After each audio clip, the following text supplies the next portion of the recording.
Guys editing ক্যারেক্টারকে এখন সবচেয়ে সুন্দর এবং ভালোভাবে ব্যবহার করা যায় বিমাশক্তি গ্রামের এই চালের উপর থেকে। কি করছ তুই? চালের উপর থেকে এডিটিং করে আমি নিচে চলে আসি, আইসে এখান থেকে এক বস্তা টাকা পেয়ে যায়। টাকা পেয়ে এদিকে দেখে একটা পরিমণি আমার কাছে লোড বক্সের জন্য চলে আসে আর কি। এখানে লোড বক্স করতে গেলে পরিমণি কভারে চলে যায়, কিন্তু মেয়ে মানুষ তো কভারে কিভাবে বসতে জানে না। আহারে এই ঘটনার 5 বছর পর আমি একটা 6 ফুট গান নিয়ে চালের উপর 10 বছর ধরে বসে থাকি, একটা নিমেরও দেখা পাই না। তখনই একটা ছেলে এদিক দিয়ে হেঁটে যাইতেছিল, কিন্তু ছেলেটা বুঝে ফেলে চালের উপর কেউ তো আছে, কিন্তু বুঝে লাভ হইলো কি, লাঠির বাড়ি খাইলো। এইটাকে লোড বক্স তৈরি করে একটু উত্তর দিকে তাকিয়ে দেখি একটা ছেলে এখানে প্রোটিন খাওয়ার জন্য চলে এসেছে। আমি এবার লাঠি দিয়ে 3টা বাড়ি দিয়ে ভালো করে প্রোটিন খাওয়াই দিছি। বাট তখনই পিছন থেকে একটা ছেলে আমাকে ডাক দিয়ে বলে, কাকু কাকু আমি তোমার সাথে খেলবো। কিন্তু ছেলেটার খেলা দেখতে গিয়ে দেখি ছেলেটা উপর থেকে পিছল করে পড়ে ওর হাত পা ভেঙে যায়।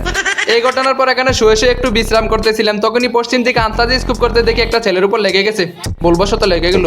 2-1 বছর আগে আমি একটা ছেলেকে লোড বক্স তৈরি করছিলাম, ওই ছেলেটা রিভাইভ হয়ে জন্ম নিয়ে এখানে এসে আমাকে লোড বক্স তৈরি করার জন্য। কিন্তু ছেলেটাকে লাঠি দিয়ে কটা বাড়ি দিতে মিস্ত্রি ক্যারেক্টার ছেড়ে দেয়, কারণ ও জানে যান বাঁচান ফরজ। ওর সাথে কথাবার্তা সেরে এদিকে তাকিয়ে দিকে আরেকটা ছেলে জীবন নিয়ে পালাইতেছে, কিন্তু পালাই লাভ হইলো না, আমার হাতেই শেষ হইলো ওর জীবনটা। এইটাকে লোড বক্স তৈরি করতে ওর ভাইটা আবার এখানে এসে বলে, কে রে আমার বাইরে হাত তুলতেছে, তোরা তো দেখতে পাইতেছি না। আমি আবার বলতেছি, ভাই আমি এখানে না, এদিকে এদিকে এদিকে তাকান।